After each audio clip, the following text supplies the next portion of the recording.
यार अब्बा मेरा दिल नहीं लगना। अब्बा तू ना जा, मैनू राती कौन कहानियां सुना सी। बस बेटा चुप कर चुप कर। ਤਿਆਰੀ ਹੋ ਗਈ ਜੀ ਤੁਹਾਡੀ?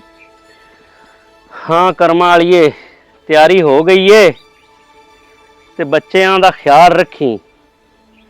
ते तेरे को मैं एक चीज़ आदि अमानत छड़ के जा रहा, वो मेरी इज्जत है ते उहदे च खयानत ना करी। अब्बा जी तुसी किन्ने अरसे वास्ते जा रहे जे? 5 साल वास्ते। 5 सालों वास्ते? अब्बा जी साडा की बनेगा हुण? मेरा आवन वाला सानू मेरा कौन वगावेगा दे मोढियां ते बाहर के? अब्बा जी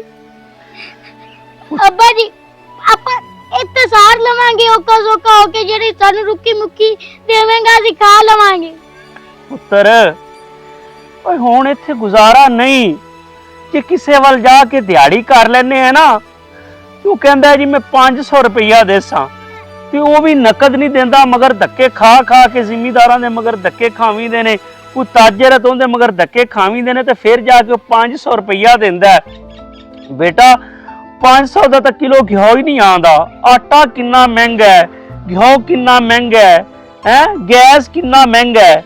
पुत्र हुण इत्थे रह के गुजारा नहीं, मैनू प्रदेश जाना पैना है। अपनी 2 कनाल जमीन सी मैं वो वेच दिती है। मैं चलिया बाहर, मैं 5 साल बाद आवांगा। आदे भरा दा ख्याल रखी। अब्बा जी जिस चेहरे नू वेख के मेरी सुबह हुंदी है, जिस चेहरे नू वेख के मेरी शाम हुंदी है, वो आज 5 सालों वास्ते मेरे तो जुदा हो रहे हैं। अब्बा जी इंज ना करो, साडा की बनेगा? अब्बा जी साडा बचपन तुहाडे हत्थां दे विच नहीं गुजरेगा। जिस नू तुसी आवोगे असीं जवान हो जावांगे। अब्बा जी पुत्र ना रोए। मैं एक नहीं हाँ, मेरे जे लखा बाप प्रदेशा च धक्के खा रहे ने, औलाद तो दूर रह रहे ने। पुत्र वो जिवें दे साडे हालात बन गए ने ना, ਉਹ ਪ੍ਰਦੇਸਾਂ ਦੇ ਵਿੱਚ ਜਾਣਾ ਤੇ ਪ੍ਰਦੇਸਾਂ ਦੇ ਵਿੱਚ ਧੱਕੇ ਖਾਣਾ ਪੁੱਤਰ ਉਹ ਸਾਡੀ ਮਜਬੂਰੀ ਬਣ ਗਈ ਏ। ਨਾ ਰੋ ਓਏ, ਤੂੰ ਰੋਵੇਂਗਾ ਤੇ ਤੇਰੇ ਅਥਰੂ ਮੈਨੂੰ ਉੱਤੇ ਬੈਠੇ ਨੂੰ ਰੁਲਾਣਗੇ। ਓਏ ਕਰਮਾਂ ਵਾਲੀ ਇਹਨਾਂ ਨੂੰ ਸਮਝਾ, ਤੁਹਾਡੀ ਮਾਂ ਹੈ ਤੁਹਾਡੇ ਕੋਲੇ, ਤੁਹਾਡਾ ਖਿਆਲ ਰੱਖੇਗੀ, ਤੇਰਾ ਵੀਰਾ ਹੈਗਾ, ਤੁਸੀਂ ਸਾਰੇ ਤਾਂ ਹੈਗੇ ਜੇ। अल्लाह करेगा आप घर भी सोहना बना लांगे ते अपने कर्जे भी लै जाणगे।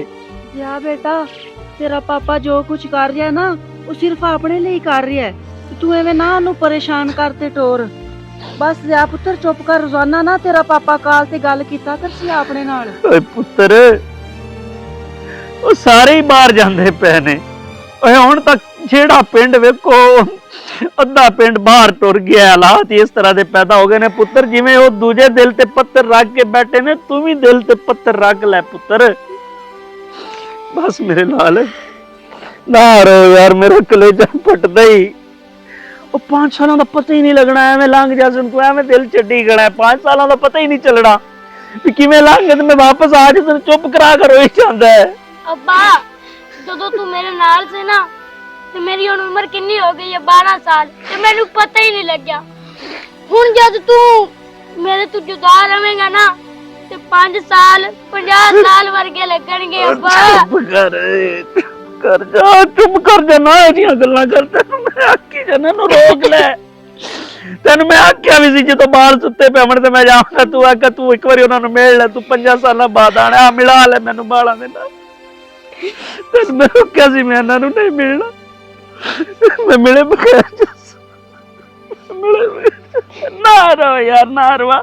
मैं कहा जाना मेरा उत्ते दिल ही नहीं लगना। तू इहदियां गल्लां करेंगा सख्त तगड़ा हो। क्यों ही कीती जाना? तगड़ा हो तू, इवें नहीं करीदा। कोई जावे तैनूं हस्ते विदा करीदा, मैनूं हस्ते विदा करो। चंगा कर्मां वालीए, ये घर तेरे हवाले, ये बच्चे तेरे हवाले, नहीं रब दे सुपुर्द। असीं हुण परदेसी चले हैं, साड़ियां हुण परदेस वाल तैयारियां ने, जग जींदियां ते मिले नहीं। लै यार हवाले रब दे मेले 4 दिनां दे। उस दिन ईद मुबारक हो सी जिस दिन फिर मिलांगे। या अल्लाह ਸਾਡੇ ਮੁਲਕ ਤੇ ਰਹਿਮ ਕਰ, ਪਤਾ ਨਹੀਂ ਕਿਵੇਂ ਦੇ ਹਾਲਾਤ ਹੋ ਗਏ ਨੇ। ਅੱਜ ਹਰ ਬੰਦਾ ਬਾਹਰ ਜਾਣਾ ਚਾਹੁੰਦਾ, ਹਰ ਬੰਦਾ ਵਿਚਾਰਾ ਬਾਹਰ ਜਾਂਦਾ ਪਿਆ, ਧੱਕੇ ਖਾਂਦਾ ਪਿਆ। ਪੁੱਤਰ ਬਸ ਚੁੱਪ ਕਰ ਜਾ, ਚੁੱਪ ਕਰ ਜਾ, ਨਾ ਮੈਨੂੰ ਰਵਾ, ਮੈਨੂੰ ਹੱਸਤੇ ਵਿਖਾ ਇੱਕ ਵਾਰੀ। ਠੀਕ ਹੈ, ਬਸ ਚੰਗਾ। ਕੁਛ ਨਹੀਂ। ਸ਼ਹਿਰੀ ਹੱਸੀ, ਪਾਪੇ ਨੂੰ ਹੱਸਤੇ ਵਿਖਾਵੀਂ ਸ਼ਹਿਰੀ। ਬਸ ਚੁੱਪ ਹੱਸਤੇ। ਬਸ ਚੰਗਾ ਵੇ।